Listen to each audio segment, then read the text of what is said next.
Hi friends, ഇന്ന് നമ്മൾ പഠിക്കാൻ പോകുന്നത് പാസ്റ്റിൽ നമ്മൾ കഴിഞ്ഞ ഒരു ഹാബിറ്റിനെ, ഒരു ശീലത്തെ കുറിച്ച് പറയാൻ വേണ്ടി നമ്മൾ സിമ്പിൾ പാസ്റ്റിലാണ് ഒരു സെന്റൻസ് ഉണ്ടാക്കുക. അപ്പോൾ നമ്മൾ അതിനെ കുറിച്ചാണ് ഇന്ന് ഡിസ്കസ് ചെയ്യാൻ പോകുന്നത്. അപ്പോൾ നമുക്ക് തുടങ്ങാം. അതായത് ഒരു പാസ്റ്റിലൊരു ഹാബിറ്റ്, നമ്മൾ എന്തെങ്കിലും ഒരു ഹാബിറ്റ്, നമ്മളുടെ ശീലങ്ങളെ കുറിച്ച് നമ്മൾ സംസ്കരിക്കാൻ നമ്മൾ ഉപയോഗിക്കുന്നത് സിമ്പിൾ പാസ്റ്റ് ടെൻസ് ആണ്. നമ്മളിപ്പോൾ ഉദാഹരണം പറയുകയാണെങ്കിൽ അതിൽ നമ്മൾ ഈ എക്സ്പ്രഷൻ നമ്മൾ പറയാൻ വേണ്ടിയിട്ട് നമ്മൾ കുറച്ച് എക്സ്പ്രഷൻസ് നമ്മൾ യൂസ് ചെയ്യാറുണ്ട്. ആ എക്സ്പ്രഷൻസ് ആണ് ഓൾവേസ്, യൂഷ്വലി, നെവർ, പിന്നെ ഓഫൺ, ഇങ്ങനെയുള്ള when I was younger, when I was younger, when I was a child, ഇങ്ങനെയുള്ള എക്സ്പ്രഷൻസ് നമ്മൾ പറഞ്ഞുകൊണ്ട് നമ്മളെ പാസ്റ്റിൽ കഴിഞ്ഞ ഒരു ഹാബിറ്റിനെ, നമ്മൾ ഒരു ശീലത്തെ പറയാൻ വേണ്ടിയിട്ട് നമ്മൾ സിമ്പിൾ പാസ്റ്റ് യൂസ് ചെയ്യും. അപ്പോൾ അതാണ് ഇന്നത്തെ ക്ലാസ്സിൽ നമ്മൾ പറയാൻ പോകുന്നത്. I studied French when I was a child, അല്ലെങ്കിൽ വെൻ ഐ വാസ് യങ്ങർ. ഞാൻ ഫ്രഞ്ച് ഭാഷ സ്റ്റഡീഡ്, പഠിച്ചു, വെൻ ഐ വാസ് യങ്ങർ, ഞാൻ യങ് ആയിരുന്നപ്പോൾ, അതായത് എൻ്റെ ചെറുപ്പത്തിൽ യുവാവായിരുന്ന സമയത്ത് ഞാൻ ഫ്രഞ്ച് പഠിച്ചിരുന്നു, അങ്ങനെ പറയും. അത് സിമ്പിൾ പാസ്റ്റിൽ നമുക്ക് പറയാം. നമ്മുടെ ഒരു ഹാബിറ്റാണ് അത് നമ്മൾ സിമ്പിൾ പാസ്റ്റിൽ നമുക്ക് പറയാം. ഇനി അടുത്തത്, ഹി പ്ലേഡ് പിയാനോ, അവൻ പിയാനോ വായിച്ചു. ഇവിടെ നമ്മൾ ശ്രദ്ധിക്കേണ്ട കാര്യം, ഈ പ്ലേഡ് എന്ന് പറഞ്ഞാൽ, പ്ലേ എന്ന് പറഞ്ഞാൽ നോർമലി നമ്മൾ പറയുന്നത് അതിന് കളിക്കുക, കളിച്ചു എന്നാണ്. പ്ലേഡ് കളിച്ചു എന്ന്, പ്ലേ കളിക്കുക എന്നാണ്. പക്ഷെ ഇവിടെ ഈ ഇൻസ്ട്രുമെന്റൽ, അതായത് മ്യൂസിക്കൽ ഇൻസ്ട്രുമെന്റിന്റെ കൂടെ നമ്മൾ ഈ പ്ലേ എന്ന് യൂസ് ചെയ്യുമ്പോൾ അവിടെ വായിക്കുക എന്നാവും. ഉദാഹരണം പറയുകയാണെങ്കിൽ, ഹി പ്ലേഡ് വയലിൻ, അവൻ വയലിൻ വായിച്ചു. അവിടെ അവൻ വയലിൻ കളിച്ചു എന്ന് പറയില്ല. പിന്നെ നമ്മൾ അത് ശ്രദ്ധിക്കണം, ചിലർക്ക് അറിയാമായിരിക്കും, എന്നാലും പറയാണ്. പിന്നെ ഹി പ്ലേഡ് ഫുട്ബോൾ എന്ന് പറഞ്ഞാൽ അവൻ ഫുട്ബോൾ കളിച്ചു എന്നാണ്. പക്ഷേ ഹി പ്ലേഡ് വയലിൻ എന്ന് പറഞ്ഞാൽ അവൻ വയലിൻ വായിച്ചു. പിന്നെ ഹി പ്ലേഡ് പിയാനോ, അവൻ പിയാനോ വായിച്ചു. അത് നമ്മൾ ശ്രദ്ധിക്കാം. പിന്നെ അടുത്തത്, ഇനി അത് തന്നെ സിമ്പിൾ പാസ്റ്റിൽ നമ്മൾ പറയുമ്പോൾ, അത് തന്നെ നമ്മൾ ക്വസ്റ്റ്യൻ ആയിട്ട് പറയുമ്പോൾ എങ്ങനെ പറയും, അത് നമുക്ക് നോക്കാം. Did you play a piano when you were a kid? Did you play piano when you were a kid? നീ പിയാനോ വായിച്ചിരുന്നോ? നീ ഒരു കുട്ടിയായിരുന്ന സമയത്ത് നീ പിയാനോ വായിച്ചിട്ടുണ്ടായിരുന്നോ? അങ്ങനെ ചോദിക്കും. ഒരു ക്വസ്റ്റ്യൻ ആയിട്ട് നമ്മൾ കൺവേർട്ട് ചെയ്യുമ്പോൾ നമ്മൾ അങ്ങനെ യൂസ് ചെയ്യും. ഇനി എങ്ങനെ, അവൾ എന്ന് പറയുന്നതിന് ഷീ എന്നാണ് നമ്മൾ യൂസ് ചെയ്യുക. അവൾ തിയേറ്ററിൽ ജോലി ചെയ്തു അവളുടെ സ്കൂളിന് ശേഷം. She worked at the theatre after school. School വിട്ടതിന് ശേഷം അവൾ തിയേറ്ററിൽ വർക്ക് ചെയ്തു. ഞാൻ കഴിഞ്ഞ ക്ലാസ്സിൽ പറഞ്ഞിട്ടുണ്ട്, വർക്ക്ഡ് എന്ന് നമ്മൾ എഴുതുമ്പോൾ പക്ഷേ അതിൻ്റെ ശരിയായ ഉച്ചാരണം, പ്രൊനൗൺസിയേഷൻ വർക്ക്ഡ് എന്നാണ്. അത് ശ്രദ്ധിക്കുക കേട്ടോ. പിന്നെ അടുത്തത്, അവർ, ദേ എന്ന് പറഞ്ഞാൽ അവർ എന്നാണ്. അത് പ്ലൂറൽ നൗൺ ആണ്, പ്ലൂറൽ വാക്കാണ്, അതായത് ബഹുവചനമാണ്. അതിൻ്റെ കൂടെ നമ്മൾ എങ്ങനെ ഉപയോഗിക്കും?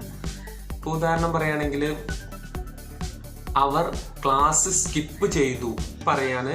ക്ലാസ്സുകൾ അവർ സ്കിപ്പ് ചെയ്തു എന്ന് പറയുമ്പോൾ എങ്ങനെ പറയും? നമുക്കൊന്ന് നോക്കാം. They never went to school. Never went to school. They always skipped the classes. Skipped എന്നാണ് അത് പ്രൊനൗൺസിയേഷൻ. സ്കിപ്ഡ്, ഇതാണ് pronunciation. They always skipped the classes, അതായത് അവർ ക്ലാസ്സസ് സ്കിപ്പ് ചെയ്തു, കട്ട് ചെയ്തു. They never went to the school. അത് മനസ്സിലാക്കാം ദേ എന്ന് പറയുമ്പോൾ. ഇതും സിമ്പിൾ പാസ്റ്റ് ആണ്. ഒക്കെ സിമ്പിൾ പാസ്റ്റിലാണ് നമ്മൾ അതായത് പാസ്റ്റിൽ ഒരു ഹാബിറ്റിനെ സൂചിപ്പിക്കാൻ നമ്മൾ സിമ്പിൾ പാസ്റ്റ് യൂസ് ചെയ്യും. അത് ഹാബിറ്റ് എന്ന് പറഞ്ഞാൽ, ഇപ്പോൾ ഞാൻ പറഞ്ഞു, കുറച്ച് വാക്കുകൾ ഞാൻ പറഞ്ഞു. അവൾ പിയാനോ വായിച്ചിരുന്നു, അവൻ വയലിൻ വായിച്ചിരുന്നു. ഇത് വയലിനൊക്കെ വായിക്കുന്നത് ഹാബിറ്റ് അല്ലേ? ഇപ്പോൾ ഫുട്ബോൾ കളിക്കുക, ക്രിക്കറ്റ് കളിക്കുക, ഇതൊക്കെ നമ്മളെ ഹാബിറ്റാണ്. ഹാബിറ്റ് എന്ന് പറഞ്ഞാൽ ശീലം എന്നാണ്. അത് നമ്മൾ ശ്രദ്ധിക്കാം. അങ്ങനെ തുടങ്ങുമ്പോൾ നമ്മൾ ഇങ്ങനെ വാക്കാണ് യൂസ് ചെയ്യുക. പിന്നെ അടുത്തത് നമുക്ക് കുറച്ച് പ്രൊനൗൺസിയേഷൻ നമുക്ക് കറക്റ്റ് ചെയ്യാം. സ്കിപ്പ്ഡ്, അതിന്റെ ശരിയായ പ്രൊനൗൺസിയേഷൻ സ്കിപ്റ്റ് എന്നാണ്. സ്കിപ്റ്റ് എന്നാണ്, ഇത് പ്രൊനൗൺസിയേഷൻ ആണ്. എഴുതുമ്പോൾ സ്കിപ്പ്ഡ് എന്നാണ്, ഇങ്ങനെയാണ് എഴുതുക. പറയുമ്പോൾ സ്കിപ്റ്റ്. ഇത് നമ്മൾ പ്രത്യേകം ശ്രദ്ധിക്കാം. ഇനി അടുത്തത് നമ്മൾ പറഞ്ഞല്ലോ വർക്ക്ഡ്, അത് നമ്മൾ കഴിഞ്ഞ ക്ലാസ്സിൽ പറഞ്ഞിട്ടുണ്ട്, എന്നാലും ഒന്നുകൂടി പറയാണ്. ചിലപ്പോൾ അറിയാത്തവരുണ്ടാവാം, അവർക്ക് വേണ്ടിയാണ് പറയുന്നത്. വർക്ക്ഡ് എന്ന് ഇങ്ങനെയാണ് എഴുതുക, പക്ഷേ അതിന്റെ ശരിയായ ആക്സെന്റ്, അതായത് പ്രൊനൗൺസിയേഷൻ, ഇപ്പോൾ ബ്രിട്ടീഷ് ആക്സെന്റ് ആയാലും അമേരിക്കൻ ആക്സെന്റ് ആയാലും ഇങ്ങനെയാണ്. വർക്ക്ഡ്. ഇത് നിങ്ങൾ പറയുമ്പോൾ ആണ് ഇത് പ്രത്യേകം ശ്രദ്ധിക്കുക, എഴുതുമ്പോൾ ഇങ്ങനെയല്ല. അപ്പോൾ ഓക്കെ, അത് മനസ്സിലായെന്ന് വിചാരിക്കുന്നു. ഇനി അടുത്തത് നമുക്ക് കുറച്ച് എക്സ്പ്രഷൻസ് യൂസ് ചെയ്തിട്ട്, അതായത് usually, always, never, when he was a child, when he was a young, അങ്ങനെയൊക്കെ തുടങ്ങിയിട്ട്, അതുപോലെ ഓഫൺ, ഇങ്ങനെയൊക്കെ യൂസ് ചെയ്തിട്ട് കുറച്ച് എക്സ്പ്രഷൻ, അതായത് നമ്മൾ ടു മേക്ക് ഇറ്റ് ക്ലിയർ, അതായത് നമ്മൾ കഴിഞ്ഞു പോയ ഒരു കാലത്തിൽ സംഭവിച്ച ഹാബിറ്റിനെ പറയാൻ നമ്മൾ സിമ്പിൾ പാസ്റ്റിലാണ് പറയാന്ന് ഞാൻ പറഞ്ഞു. അപ്പൊ ഈ ഹാബിറ്റിനെ നമ്മൾ ഒരു ടു മേക്ക് ഇറ്റ് ക്ലിയർ, ഒരു ക്ലിയർ ആക്കാൻ വേണ്ടി നമ്മൾ യൂസ് ചെയ്യുന്ന കുറച്ച് എക്സ്പ്രഷൻസ് ആണ് ഞാൻ ഈ പറഞ്ഞത്. അത് ശ്രദ്ധിക്കുക. അതിൽ വെച്ച് നമുക്ക് കുറച്ച് സെന്റൻസ് ഉണ്ടാക്കി നോക്കാം. അപ്പൊ അത് നിങ്ങൾ കാണുക, നമുക്കതൊന്നും ഉണ്ടാക്കി നോക്കാം. നമുക്ക് കുറച്ച് എക്സ്പ്രഷൻസ് വെച്ചിട്ട്, ഞാൻ പറഞ്ഞില്ല ഓൾവേസ്, അതുപോലെ തന്നെ ഓഫ്റ്റൺ എന്നല്ല, ഓഫൺ, അതുപോലെ തന്നെ നെവർ, അതുപോലെ when I was younger, അതുപോലെ തന്നെ യൂഷ്വലി, അങ്ങനെയുള്ള ചില എക്സ്പ്രഷൻസ് യൂസ് ചെയ്തിട്ട് നമ്മൾ എങ്ങനെ സിമ്പിൾ പാസ്റ്റിൽ സെന്റൻസ് മേക്ക് ചെയ്യാന്ന് നമുക്ക് നോക്കാം. അപ്പൊ അത് നമുക്കൊന്ന് കാണാം അല്ലെ. ഇപ്പോ ഓഫൺ എന്ന് യൂസ് ചെയ്ത് നമ്മൾ പറയുമ്പോൾ I often went to the movies. ഞാൻ പലപ്പോഴും, ഓഫന്റെ അർത്ഥം പലപ്പോഴും, ഞാൻ പലപ്പോഴും സിനിമ കാണാൻ പോകാറുണ്ടായിരുന്നു. I often went to the movies. അല്ലെങ്കിൽ ഞാൻ പലപ്പോഴും സിനിമ കാണാൻ പോകാറുണ്ട്. ഇനി വേണമെങ്കിൽ when I was young, ഞാൻ യങ് ആയിരുന്നപ്പോൾ ഞാൻ പലപ്പോഴും സിനിമ കാണാൻ പോകാറുണ്ട്. ഇനി അവൾ ഷോപ്പ് ചെയ്യാറുണ്ട്. എല്ലാ ദിവസവും അവൾ ആ ഒരേ സ്റ്റോറിൽ നിന്ന് തന്നെ ഷോപ്പ് ചെയ്യാറുണ്ട്. She often shopped at the same store every week. എല്ലാ ആഴ്ചയിലും അവൾ ഒരേ ഷോപ്പിൽ നിന്ന് തന്നെയായിരുന്നു ഷോപ്പ് ചെയ്യാറുണ്ടായിരുന്നത്. ഓഫൺ എന്ന് മനസ്സിലായല്ലോ. ഇനി അടുത്തത് നമ്മൾ പോകാൻ പോകുന്നത് യൂഷ്വലി എന്നാണ്. യൂഷ്വലി എന്ന് പറഞ്ഞാൽ പതിവായിട്ട് എന്നാണ്. പതിവായിട്ട് ചെയ്യുന്ന ഒരു കാര്യത്തെയാണ് നമ്മൾ യൂഷ്വലി എന്ന് ചേർക്കുക. ഈ യൂഷ്വലി എന്ന് നമ്മൾ സിമ്പിൾ പാസ്റ്റിൽ എപ്പോൾ ചേർക്കും, എങ്ങനെ ചേർക്കും, അതാണ് നമ്മൾ നോക്കുന്നത്. She usually walked in the morning. അവൾ പതിവായിട്ട് രാവിലെ നടക്കാറുണ്ടായിരുന്നു എന്ന് പറയും. ഇപ്പൊ നടന്നു എന്നല്ല, അത് കഴിഞ്ഞതാണ്, സിമ്പിൾ പാസ്റ്റ് ആണ്. അപ്പൊ നമ്മൾ ഈ സിമ്പിൾ പാസ്റ്റും യൂസ്ഡ് ടു എന്നുള്ള ഒരു എക്സ്പ്രഷനും സെയിം ആയിട്ട് യൂസ് ചെയ്യും. യൂസ്ഡ് ടു, അത് നമ്മൾ ശ്രദ്ധിക്കണം. അതിപ്പോ പറയുന്നില്ല, അത് അടുത്ത ക്ലാസ്സിൽ നമുക്ക് പറയാം. ഇത് ഇപ്പോ യൂഷ്വലി, ഹി യൂഷ്വലി ഡൈൻഡ് അലോൺ. ഡൈൻഡ് എന്ന് പറഞ്ഞാൽ ഭക്ഷണം കഴിക്കുക എന്നാണ്. ഡൈൻഡ് അലോൺ, അവൻ തനിച്ച് എപ്പോഴും ഭക്ഷണം കഴിക്കാറുണ്ടായിരുന്നു. ഇനി അടുത്തത് നമ്മൾ പറയാൻ പോകുന്നത് the teacher usually worked on till late at night.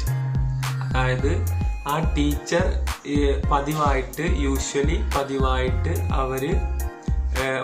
അവരുടെ വർക്ക് ചെയ്യുന്നത് ലേറ്റ് അറ്റ് നൈറ്റ്, രാത്രി, അതായത് രാത്രി കഴിഞ്ഞ സമയത്ത് ലേറ്റ് ആയിട്ടാണ് അവര് വർക്ക് ചെയ്യാറ്, അങ്ങനെ പറയും. അടുത്തത് നമ്മൾ പറയാൻ പോകുന്നത് ഓൾവേസ് എന്ന് പറഞ്ഞാൽ എല്ലായ്പ്പോഴും. ഇതും നമ്മൾ സിമ്പിൾ, നമ്മുടെ ഒരു ഹാബിറ്റിനെ പറയാൻ വേണ്ടിയിട്ട് നമ്മൾ ഈ എക്സ്പ്രഷൻ യൂസ് ചെയ്യും. ടു മേക്ക് ഇറ്റ് ക്ലിയർ, നമ്മളെ ഹാബിറ്റിനെ ക്ലിയർ ആയിട്ട് പറയാൻ വേണ്ടിയിട്ട് നമ്മൾ ഓൾവേസ് എന്ന് യൂസ് ചെയ്യും. അതും നമുക്കൊന്ന് നോക്കാം. I always wish to watch animation movies when I was a child. ഞാൻ കുട്ടിയായിരുന്ന സമയത്ത് ഞാൻ ആനിമേഷൻ സിനിമകൾ കാണാൻ ആഗ്രഹിച്ചിരുന്നു. അടുത്തത്, he always went to the party when he was a young. അവൻ ചെറുപ്പക്കാരനായിരുന്ന സമയത്ത് അവൻ പാർട്ടിക്ക് പോകാറുണ്ടായിരുന്നു. അതും നമ്മൾ ഇങ്ങനെയാണ് പറയുക. അപ്പോൾ ഈ ക്ലാസ് നിങ്ങൾക്ക് ഇഷ്ടപ്പെട്ടെന്ന് കരുതുന്നു. ഇനിയും ഇതിൻ്റെ ബാക്കി ലെസൺസ് ആയിട്ട് നമ്മൾ വരും, നല്ലൊരു ക്ലാസ് ആയിട്ട് നമ്മൾ വരുന്നതാണ്. അപ്പോൾ അതുവരേക്കും ഗുഡ് ബൈ, സീ യു.